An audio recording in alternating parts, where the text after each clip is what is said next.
అందరికీ నమస్కారం. అందరూ బాగుండాలని మనస్ఫూర్తిగా కోరుకుంటున్నాను. మేము బాగున్నాము.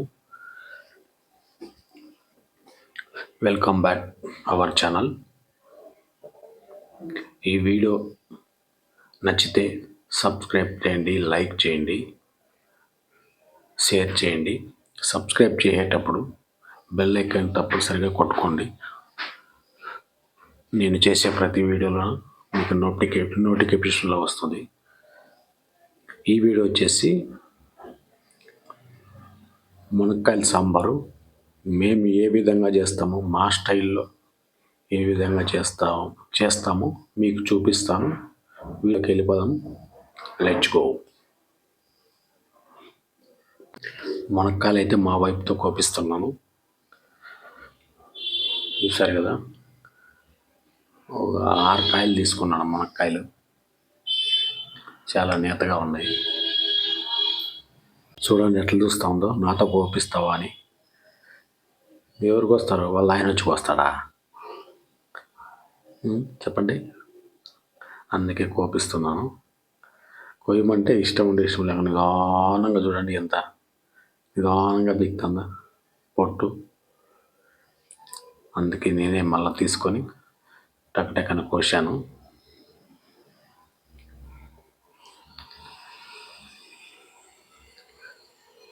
చూసారు కదా, మొత్తానికైతే అన్నీ కోసేసుకున్నాము. కోసుకున్న తర్వాత చూసండి, ఈ విధంగా కోసుకున్నాము. పొట్టు తీసుకొని మునక్కాయలు. తర్వాత మసాలా రెడీ చేసుకున్నాం. పసుపు పొడి, కారం పొడి, ధనియాల పొడి, ఎర్రగడ్డ, తెల్లగడ్డ, కొబ్బరి, ఇవన్నీ రెడీ చేసుకొని పెట్టుకోవాలి. చూసారు కదా, ఇవన్నీ మిక్సీకి పెట్టుకోవాలి. కొత్తిమీర వేసిన దానికి ఇలా పచ్చగా వచ్చింది. కొత్తిమీర వేసుకోవాలి, ముందుగానే వేసేసి కొత్తిమీర. తర్వాత కంది బ్యాళ్ళు తీసుకున్నాము. అలాగే చింతపండు రవ్వ తీసుకున్నాము.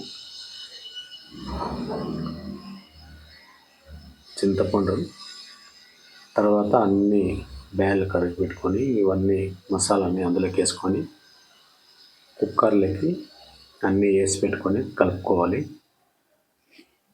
మనము చింతపండు బాగా నానిన తర్వాత అందులో వాటర్ అంతా పిసికేసి, చింతపండు పిసికేసి పోయాలి. తర్వాత మనకి తగినంత ఉప్పు వేసుకోవాలి. తగినంత ఉప్పు వేసుకున్న తర్వాత అంతా బాగా కలిపెట్టుకొని తర్వాత ఇప్పుడు కుక్కర్ పొయ్యి మీద పెట్టేద్దాం. చూసారు కదా, విజిల్ వచ్చింది. ఇంకా మనము తాలింపుకి రెడీ చేసుకుందాం. తాలింపు మనకి తగినంత నూనె పోసుకున్నాం. నూనె పోసుకున్న తర్వాత సాసోలు, ఆవాలు కొన్ని వేసేసుకున్నాము. వేసుకున్న తర్వాత మనం కట్ చేసుకున్న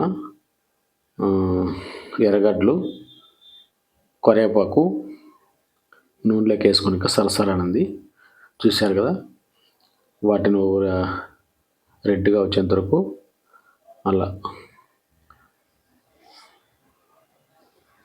వేపుకున్నాం. తర్వాత మనము రెడీ అయిన తర్వాత ఈ మునక్కాయల సాంబారు అందులో పోసేసుకోవాలి. పోసుకున్న తర్వాత చూశారు కదా, తాలింపు అయితే రెడీ అయిపోయింది.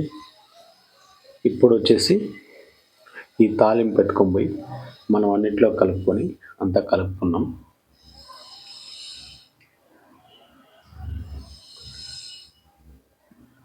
తాలింపు వేస్తేనే బాగా రుచి వచ్చేది. చూశారు కదా, మొత్తం దాంట్లో పోసేసుకున్నాము. అంతా పోసుకున్న తర్వాత మొత్తం కలుపుకోవాలి. కలుపుకున్న తర్వాత ఇంకా మనము అన్నంలోకి వడ్డించుకున్నాం. ఇప్పుడు చూడండి, రైస్ పెట్టుకున్నాం కదా. ఇప్పుడు మనము మునక్కాయల సాంబారు వేసుకున్నాం. మేము గట్టిగా చేసుకున్నాము. మీరు కావాలంటే నీళ్ళుగా చేసుకోండి. వాటర్ వేసుకొని ఇంకా మేము ఇలా గట్టిగా చేసుకుంటాం, బాగుంటుందని. చూసారు కదా, నేను మునక్కాయలు వేసుకుంటున్నాను. అందుకే అంతసేపు వేసుకుంటాను. చూసారు కదా, బాగా ఉడికిపోయింది మునక్కాయలు. సిమిడిపోకుండా బాగా కరెక్ట్గా ఉడికిపోయినాయి మునక్కాయలు సాంబారు తింటే చాలా మంచిది హెల్త్ పరంగా. అందుకే మునక్కాయలు తింటున్నాం ఈరోజు. చూసారు కదా, ఇలా అయితే తట్టనిండుగా మునక్కాయలు వేసుకున్నాం. చూసారు కదా, దీన్ని ఎలా ఉందో, దీని టేస్ట్ ఎట్లా తిని మీకు చెప్తాను. అప్పుడప్పుడు ఇలా మునక్కాయ సర్వ్ చేసుకుంటే చాలా బాగుంటుంది. ఇది ఎలా ఉందో తిని చెప్తాం పదండి. చూసారు కదా,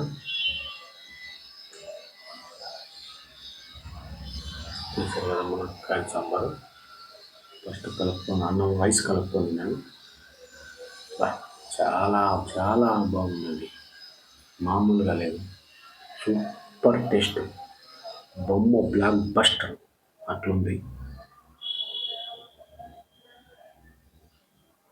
చాలా బాగుంది, తింటా ఉంటే ఇంకా తినాలనిపిస్తుంది. చూసారు కదా, మునక్కాయ ఎలా ఉందో చూద్దాం.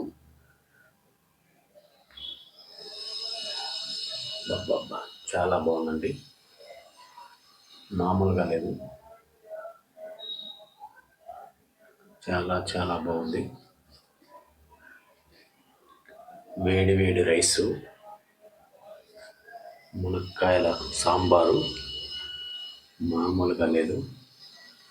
తింటా ఉంటే బాబా ఒక తట్టు తినేటోడిని 2 తట్లు తినేసాను అట్లుంది సాంబారు.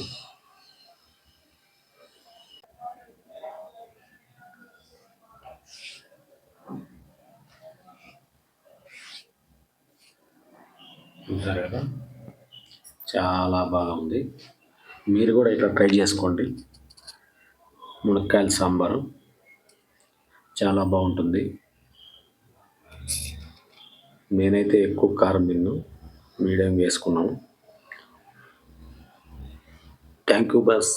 ప్రతి ఒక్కరూ ఈ వీడియో చూసి లాస్ట్ వరకు మమ్మల్ని ఆశీర్వదిస్తారని మనస్ఫూర్తిగా కోరుకుంటూ, ఈ వీడియో ఎలా ఉందో కామెంట్లో చెప్పండి.